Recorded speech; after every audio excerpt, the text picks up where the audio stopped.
ನಮಸ್ಕಾರ ಗೆಳೆಯರಿ, stock market Kannada ಚಾನಲ್ಗೆ ಸ್ವಾಗತ ಸುಸ್ವಾಗತ. ಗೆಳೆಯರಿ, ವಿಡಿಯೋದಲ್ಲಿ ನಿನ್ನೆ ಒಂದು ಕಂಪನಿ ಸ್ಟಾಕ್ ಸ್ಪ್ಲಿಟ್ ಅನ್ನು ಅನೌನ್ಸ್ ಮಾಡಿತ್ತು. ಮಾರ್ನಿಂಗ್ ವಿಡಿಯೋದಲ್ಲಿ ಅದರ ಅಪ್ಡೇಟ್ ಅನ್ನು ಕೊಟ್ಟಿದ್ದೆ. ಆ ಕಂಪನಿ ಲಾಂಗ್ ಟರ್ಮ್ ಇನ್ವೆಸ್ಟ್ಮೆಂಟ್ಗೆ ಹೇಗಿದೆ ಅನ್ನೋದ್ರ ಬಗ್ಗೆ ಒಂದಷ್ಟು ವಿಚಾರಗಳನ್ನ ನಾವು ಈ ವಿಡಿಯೋ ಮೂಲಕ ತಿಳ್ಕೊಳ್ಳುವಂತ ಪ್ರಯತ್ನ ಮಾಡೋಣ. ಈಗಾಗಲೇ ಮಾರ್ಕೆಟ್ ರಿಯಾಕ್ಟ್ ಕೂಡ ಮಾಡಿದೆ ಸ್ಟಾಕ್ ಸ್ಪ್ಲಿಟ್ ಅನೌನ್ಸ್ಮೆಂಟ್ಗೆ. ಯಾವ ರೀತಿ ರಿಯಾಕ್ಷನ್ ಮಾಡಿದೆ ಅನ್ನೋದನ್ನು ಕೂಡ ತಿಳ್ಕೊಂಡು ಮುಂದುವರಿಯೋಣ.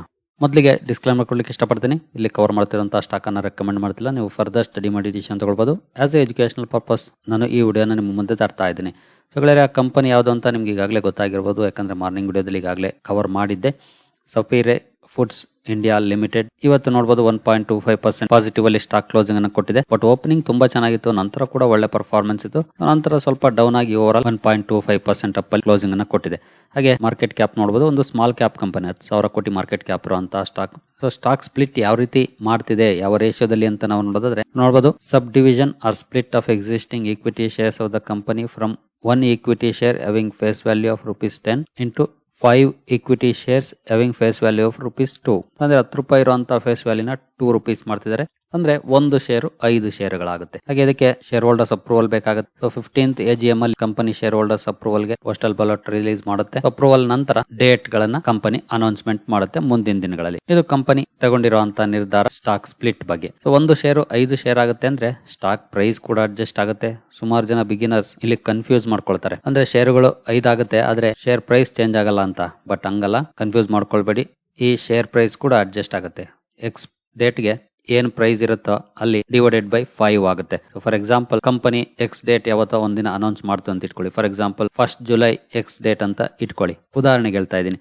ಸೊ 1st Julyಗೆ ಕಂಪನಿಯ ಸ್ಟಾಕ್ ಪ್ರೈಸ್ ₹1,600 ಇತ್ತು ಅಂತ ಇಟ್ಕೊಳ್ಳಿ. ಸೊ 1,600 ಡಿವೈಡೆಡ್ ಬೈ 5 ಆಗುತ್ತೆ, ಅಂದ್ರೆ ₹320 ಪರ್ ಶೇರ್ ಆಗುತ್ತೆ ಅಡ್ಜಸ್ಟ್ಮೆಂಟ್. ಆದ್ರೆ ನಿಮ್ಮ ಇನ್ವೆಸ್ಟ್ಮೆಂಟ್ ಅಲ್ಲಿ ಏನು ಬದಲಾಗೋದಿಲ್ಲ. ಫಾರ್ ಎಕ್ಸಾಂಪಲ್ ನೀವು ನಾಳೆ ಏನಾದ್ರೂ ಒಂದು ಶೇರ್ ಅನ್ನ ತಗೊಂಡಿದ್ದೀರಿ ಅಂತ ಇಟ್ಕೊಳ್ಳಿ, ₹1,600 ಕೊಟ್ಟು. ಉದಾಹರಣೆಗೆ ಹೇಳ್ತಾ ಇದ್ದೀನಿ, ಎಕ್ಸ್ ಡೇಟ್ ದಿನ ಸ್ಟಾಕ್ ಪ್ರೈಸ್ ಅಡ್ಜಸ್ಟ್ ಆಗುತ್ತೆ, ₹320 ಪರ್ ಶೇರ್ ಆಗುತ್ತೆ ಫಾರ್ ಎಕ್ಸಾಂಪಲ್. ಹಾಗಂತ ನೀವು ಹೆದರ್ಕೊಳ್ಳುವಂತ ಅವಶ್ಯಕತೆ ಇಲ್ಲ. ಯಾಕಂದ್ರೆ ಒಂದ್ ಶೇರ್ ನಾನು ₹1,600 ತಗೊಂಡಿದ್ದೀನಿ, ₹320 ಆಯ್ತಲ್ಲ ಅಂತ. ಯಾಕಂದ್ರೆ ನಿಮ್ಮ ಶೇರುಗಳು ಜಾಸ್ತಿ ಆಗುತ್ತೆ, ನಂಬರ್ ಆಫ್ ಶೇರ್ಸ್ ಇನ್ಕ್ರೀಸ್ ಆಗುತ್ತೆ, ಬಟ್ ಸ್ಟಾಕ್ ಪ್ರೈಸ್ ರೆಡ್ಯೂಸ್ ಆಗುತ್ತೆ.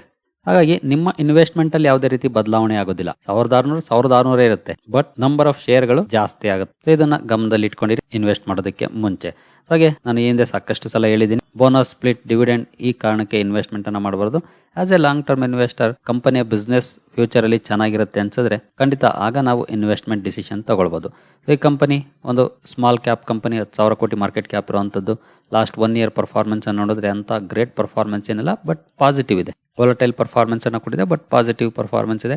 5 years ಅಲ್ಲಿ 5 years ಇನ್ನು ಕಂಪ್ಲೀಟ್ ಆಗಿಲ್ಲ. ನೀವು ಇಲ್ಲಿ ನೋಡಬಹುದು 2021 ನವೆಂಬರ್ ಅಲ್ಲಿ ಲಿಸ್ಟ್ ಆದಂತಹ ಕಂಪನಿ ಇಲ್ಲಿವರೆಗೂ ನಿಯರ್ಲಿ 30% ಪಾಸಿಟಿವ್ ಪರ್ಫಾರ್ಮೆನ್ಸ್ ಅನ್ನ ಕೊಟ್ಟಿದೆ. ಹಾಗೆ ಕಂಪನಿ ಏನ್ ಬಿಸ್ನೆಸ್ ಮಾಡುತ್ತೆ ಅದನ್ನ ತಿಳ್ಕೊಳ್ಳೋದು ನಮಗೆ ತುಂಬಾನೇ ಇಂಪಾರ್ಟೆಂಟ್. ಫುಡ್ಸ್ ಅಂತ ಹೆಸರಲ್ಲೇ ಇದೆ, ಅಂದ್ರೆ ಫುಡ್ ಬಿಸ್ನೆಸ್ ಅಲ್ಲಿ ಕೆಲಸ ಮಾಡುವಂತಹ ಕಂಪನಿ. ಕಂಪನಿಯ ವೆಬ್ಸೈಟ್ ಗೆ ಬಂದ್ರೆ ಇಲ್ಲಿ ಬ್ರಾಂಡ್ಸ್ ಇದೆ. ನೀವು ಇಲ್ಲಿ ನೋಡಬಹುದು KFC, ಪಿಜ್ಜಾ ಹಟ್, ಟ್ಯಾಕೋ ಬೆಲ್. ಸೊ ಈ 3 ಬ್ರಾಂಡ್ಸ್ ಅಲ್ಲಿ ಕೆಲಸ ಮಾಡುತ್ತೆ. ಅಂದ್ರೆ ಈ ಕಂಪನಿ KFC ಹಾಗೂ ಪಿಜ್ಜಾ ಹಟ್, ನೆಕ್ಸ್ಟ್ ಟ್ಯಾಕೋ ಬೆಲ್ ಗೆ ಫ್ರಾಂಚೈಸ್ ಕಂಪನಿ. ಅವುಗಳ ಫ್ರಾಂಚೈಸ್ ಇಟ್ಕೊಂಡು ಕಂಪನಿ ಅವುಗಳ ಬ್ರಾಂಡ್ ನೇಮ್ ಅಲ್ಲಿ ಬಿಸ್ನೆಸ್ ಅನ್ನ ಮಾಡುತ್ತೆ. ಅದಕ್ಕಾಗಿ ಅವರಿಗೆ ರಾಯಲ್ಟಿ ಪೇ ಮಾಡಬೇಕಾಗುತ್ತೆ. ನೀವು ಯಾವುದೇ ಕಂಪನಿಯ ಫ್ರಾಂಚೈಸ್ ತಗೊಂಡ್ರೆ ಅದಕ್ಕೆ ರಾಯಲ್ಟಿ ಪೇ ಮಾಡಬೇಕಾಗುತ್ತೆ, ಅದನ್ನ ಮಾಡುತ್ತೆ ಕಂಪನಿ. ಯಾಕಂದ್ರೆ ಇವೆಲ್ಲನೂ ಕೂಡ ವೆಲ್ ನೋನ್ ಬ್ರಾಂಡ್ ಗಳು. ಸೊ ಬಿಸ್ನೆಸ್ ಮಾಡೋದು ಈಸಿ ಆಗುತ್ತೆ. ಸೊ ಈ ಸೆಗ್ಮೆಂಟ್ ಅಲ್ಲಿ ಕೆಲಸ ಮಾಡುವಂತ ಕಂಪನಿ ಪಿಜ್ಜಾ ಹಟ್, ಇಲ್ಲಿ ಕೂಡ ನೋಡಬಹುದು KFC, ಟ್ಯಾಕೋ ಬೆಲ್ 3 ಇದೆ. ಹಾಗೆ ನೀವು ಇಲ್ಲಿ ನೋಡಬಹುದು Sapphire Foods is one of the largest franchisees of Yum Brands in the subcontinent with track record of successfully operating more than 700 KFC, Pizza Hut and Taco Bell restaurants across India, Sri Lanka and Maldives. So ಈ 3 ದೇಶಗಳಲ್ಲಿ company business ಅನ್ನ ಮಾಡ್ತಾ ಇದೆ. ಸುಮಾರು 700+ restaurants ಇದೆ. ಇದಿಷ್ಟು company ಮಾಡುವಂತ business ಗೆ ಸಂಬಂಧಪಟ್ಟಂತೆ. ನಂತರ ನಾವು ಕಂಪನಿಯ ಬ್ಯಾಲೆನ್ಸ್ ಶೀಟ್ ಯಾವ ರೀತಿ ಇದೆ ಅಂತ ನೋಡೋದಾದ್ರೆ, ಬ್ಯಾಲೆನ್ಸ್ ಶೀಟ್ ಅಲ್ಲಿ ರಿಸರ್ವ್ಸ್ ಅನ್ನ ನೋಡಬಹುದು. 1,165 ಕೋಟಿ ರಿಸರ್ವ್ಸ್ ಇದೆ. ಸೊ ಲಾಸ್ಟ್ ಇಯರ್ ಹೋಲಿಸಿದ್ರೆ ಸ್ವಲ್ಪ ಕಡಿಮೆ ಆಗಿದೆ ರಿಸರ್ವ್ಸ್. ನಂತರ ಲಾಂಗ್ ಟರ್ಮ್ ಅಲ್ಲಿ ಸಾಲ ಕಡಿಮೆ ಇದೆ, ಅಂತ ದೊಡ್ಡ ಮಟ್ಟದ ಸಾಲ ಏನಲ್ಲ. ಜೊತೆಗೆ ಲಾಸ್ಟ್ 3 years ಅಲ್ಲಿ ಕಂಪೇರ್ ಮಾಡಬಹುದು, ಕಡಿಮೆ ಆಗ್ತಾ ಇದೆ. 37ರಿಂದ 18, 18ರಿಂದ ಈಗ 12 ಕೋಟಿಗೆ ಬಂದಿದೆ ಕಂಪನಿಯ long term borrowings. Short term ಅಲ್ಲಿ 6 ಕೋಟಿ ಸಾಲ ಇದೆ. ನಂತರ ಕ್ಯಾಶ್ ಅಂಡ್ ಕ್ಯಾಶ್ ಈಕ್ವಲೆಂಟ್ಸ್ಗೆ ಬಂದ್ರೆ 144 ಕೋಟಿ ಕ್ಯಾಶ್ ಕೂಡ ಇದೆ ಕಂಪನಿಯ ಕೈಲಿ. So balance sheet okay, decent balance sheet ಅನ್ನ ಮೇಂಟೈನ್ ಮಾಡಿದೆ. ಸ್ವಲ್ಪ ಮಟ್ಟಿಗೆ ಸಾಲ ಇದೆ, ಅದನ್ನ ಬಿಟ್ರೆ ಇನ್ನು ಓಕೆ ಅಂತ ಹೇಳ್ಬೋದು ಕಂಪನಿಯ ಬ್ಯಾಲೆನ್ಸ್ ಶೀಟ್ ಅನ್ನ. ನಂತರ ಕಂಪನಿಯ ಪ್ರಾಫಿಟ್ ಅಂಡ್ ಲಾಸ್ ಅಕೌಂಟ್ ಏನ್ ಹೇಳುತ್ತೆ, ಸೊ ಅದನ್ನ ನಾವು ಒಂದ್ಸಲ ನೋಡೋದಾದ್ರೆ ಸೇಲ್ಸ್ ಅಲ್ಲಿ ನೋಡಬಹುದು 2018ರಿಂದ ಡೇಟಾ ಇದೆ. 957, 1,194, 1,300 ತುಂಬಾ ಚೆನ್ನಾಗಿದ್ದು ಪರ್ಫಾರ್ಮೆನ್ಸ್ ಅಪ್ ಟು 2020 ವರೆಗೂ. 2020 ನಂತರ ಕೋವಿಡ್ ಬಂತು. ಕೋವಿಡ್ ಟೈಮಲ್ಲಿ ಕಂಪನಿಯ ಬಿಸ್ನೆಸ್ ಡೌನ್ ಆಯಿತು ನೋಡಬಹುದು 2021 ಅಲ್ಲಿ. 2020. ನಂತರ 2022 ನಲ್ಲಿ ಸ್ವಲ್ಪ ಕಮ್ ಬ್ಯಾಕ್ ಅನ್ನ ಮಾಡ್ತೇವೆ, 1700, ನಂತರ 2200, ಈಗ 2594. ಸೊ ಪರ್ಫಾರ್ಮೆನ್ಸ್ ಚೆನ್ನಾಗಿದೆ. ಬಿಸ್ನೆಸ್ ಅನ್ನ ಎಕ್ಸ್ಪಾನ್ಷನ್ ಮಾಡ್ಕೊಳ್ತಾ ಹೋಗ್ತಾ ಇದೆ ಕಂಪನಿ, ಅದನ್ನ ಕ್ಲಿಯರ್ ಆಗಿ ನೋಡಬಹುದು. ಹಾಗೆ ಆಪರೇಟಿಂಗ್ ಪ್ರಾಫಿಟ್ ಕೂಡ ನೋಡಬಹುದು, ಇಲ್ಲೂ ಕೂಡ ಚೆನ್ನಾಗಿದೆ ನಂಬರ್ಸ್. ಓವರ್ ಆಲ್ ಒಳ್ಳೆ ಪರ್ಫಾರ್ಮೆನ್ಸ್ ಇದೆ. 2021 ಮಾತ್ರ ಎಕ್ಸೆಪ್ಷನಲ್ ಇಯರ್, ಅದಕ್ಕೆ ಕಾರಣ ನಿಮಗೆ ಗೊತ್ತಿದೆ. ನಂತರ ನೆಟ್ ಪ್ರಾಫಿಟ್ ಗೆ ಬಂದ್ರೆ ಇಲ್ಲಿ ನೋಡಬಹುದು ಅಪ್ ಟು 2020 ವರೆಗೂ ಕೂಡ ಕಂಪನಿ ಲಾಸ್ ಅಲ್ಲಿ ಇತ್ತು. ಆಪರೇಟಿಂಗ್ ಪ್ರಾಫಿಟ್ ಇತ್ತು, ಬಟ್ ಕಂಪನಿ ಲಾಸ್ ಅಲ್ಲಿ ಇತ್ತು. ಬಟ್ 2022 ನಂತರ 46, 233, ಈಗ 52 ಕೋಟಿ ಲಾಭವನ್ನು ಗಳಿಸಿದೆ. ಇಲ್ಲಿ ಇಷ್ಟೊಂದು ಬದಲಾಗಲಿಕ್ಕೆ ಕಾರಣ ಟ್ಯಾಕ್ಸ್ ನೋಡಬಹುದು. ಟ್ಯಾಕ್ಸ್ 115% ಕಟ್ಟಿಲ್ಲ ಅಂದ್ರೆ ಅದು ಪ್ಲಸ್ ಆಗಿದೆ. ಯಾವುದೇ ರೀತಿ ಟ್ಯಾಕ್ಸ್ ಪೇ ಮಾಡೋ ಇದಾಗಿಲ್ಲ, ಅಂದ್ರೆ ಮೇ ಬಿ ರೀಫಂಡ್ ಆಗಿರ್ಬೋದು. ಸೊ ಹಾಗಾಗಿ ಅಲ್ಲಿ ಪ್ಲಸ್ ಆಗಿದೆ.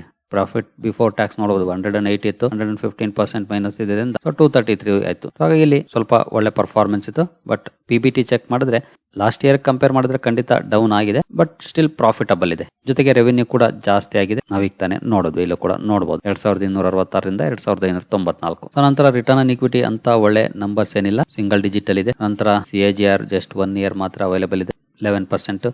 ಹಾಗೆ ಪ್ರಾಫಿಟ್ ಗ್ರೋತ್ ಅಲ್ಲಿ ಡೌನ್ ಫಾಲ್ ಇದೆ, TTM ಅಲ್ಲಿ ಎಸ್ಪೆಷಲಿ, ಯಾಕಂದ್ರೆ 233ರಿಂದ 52 ಇಳಿದಿದೆ, ಹಾಗಾಗಿ ಅಲ್ಲಿ ಮೈನಸ್ ಇದ್ದೇ ಇರುತ್ತೆ. 3 years and 5 years ಚೆನ್ನಾಗಿದೆ.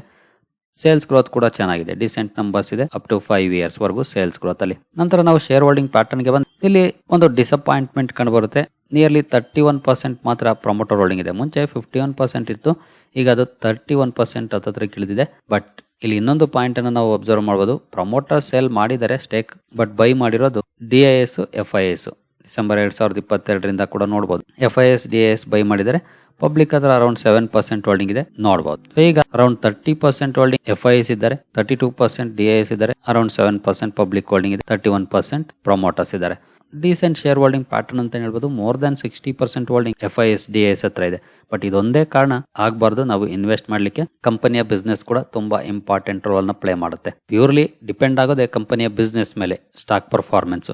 ಹಾಗಾಗಿ ಬಿಸ್ನೆಸ್ ಕೂಡ ತಕ್ಕ ಮಟ್ಟಿಗೆ ಇಂಪ್ರೂವ್ ಆಗ್ತಾ ಇದೆ, ಅಲ್ಲೇನು ಅಂತ ದೊಡ್ಡ ನೆಗೆಟಿವ್ ಪಾಯಿಂಟ್ ಏನಿಲ್ಲ. ಜೊತೆಗೆ KFC ಆಗ್ಬೋದು, ಪಿಜ್ಜಾ ಹಟ್ ಆಗ್ಬೋದು, ಟ್ಯಾಕೋ ಬೆಲ್ ಆಗ್ಬೋದು, ಎಲ್ಲನೂ ಕೂಡ ಗ್ರೋಯಿಂಗ್ ಬಿಸ್ನೆಸಸ್ ಗಳು, ಬ್ರಾಂಡ್ ಮೇಲೆ ನಡೀತಿರೋಂಥವು. ಜೊತೆಗೆ ಇನ್ನು ಮುಂದಿನ ದಿನಗಳಲ್ಲಿ ಕಂಪನಿ ತನ್ನ ರೆಸ್ಟೋರೆಂಟ್ ಗಳ ಸಂಖ್ಯೆಯನ್ನ ಜಾಸ್ತಿ ಮಾಡ್ಕೊಂಡ್ರೆ ಇನ್ನು ಒಳ್ಳೆ ಬಿಸ್ನೆಸ್ ಅನ್ನ ಮಾಡ್ಲಿಕ್ಕೆ ಸಾಧ್ಯ ಆಗ್ಬಹುದು. ಇಂಟ್ರೆಸ್ಟ್ ಇರೋರು ಕಂಪನಿಯನ್ನ ಸ್ಟಡಿ ಮಾಡಬಹುದು. ಬಟ್ ಸ್ಟಾಕ್ ಸ್ಪ್ಲಿಟ್ ಮಾಡ್ತಿದೆ ಅನ್ನೋ ಕಾರಣಕ್ಕೆ ಇನ್ವೆಸ್ಟ್ಮೆಂಟ್ ಅನ್ನ ಮಾಡಕ್ ಹೋಗ್ಬೇಡಿ. ಕಂಪನಿಯಲ್ಲಿ ನಿಮಗೆ ಪೊಟೆನ್ಶಿಯಲ್ ಇದೆ ಅನ್ಸಿದ್ರೆ ಆಗ ಬೇಕಾದ್ರೆ ಇನ್ವೆಸ್ಟ್ಮೆಂಟ್ ಡಿಸಿಷನ್ ತಗೊಳ್ಳಿ, ಇಲ್ಲ ಸ್ಟ್ರೈಟ್ ಅವೇ ಇಗ್ನೋರ್ ಮಾಡಿ. ಜೊತೆಗೆ ನಾವು PE ಚೆಕ್ ಮಾಡಿದ್ರೆ 193 PE, ಇಂಡಸ್ಟ್ರಿ PE ನೋಡಬಹುದು 160. ಸೊ ಇಂಡಸ್ಟ್ರಿ PE ಗೆ ಕಂಪೇರ್ ಮಾಡಿದ್ರೆ ಸ್ವಲ್ಪ ಜಾಸ್ತಿನೇ ಇದೆ. ಸೊ ವ್ಯಾಲ್ಯೂಯೇಷನ್ ವೈಸ್ ನೋಡಿದ್ರೆ ಸ್ವಲ್ಪ ಓವರ್ ವ್ಯಾಲ್ಯೂಡ್ ಇದೆ. ಬಟ್ ಬರೀ ವ್ಯಾಲ್ಯೂಯೇಷನ್ ನೋಡಿ ನಾವು ಖಂಡಿತ ಡಿಸಿಷನ್ ತಗೊಳಕ್ ಆಗೋದಿಲ್ಲ. ಕಂಪನಿ ಬಗ್ಗೆ, ಕಂಪನಿಯ ಬಿಸ್ನೆಸ್ ಪೊಟೆನ್ಶಿಯಲ್ ಬಗ್ಗೆ ನೋಡಿನೇ ಡಿಸಿಷನ್ ತಗೊಳ್ಬೇಕು.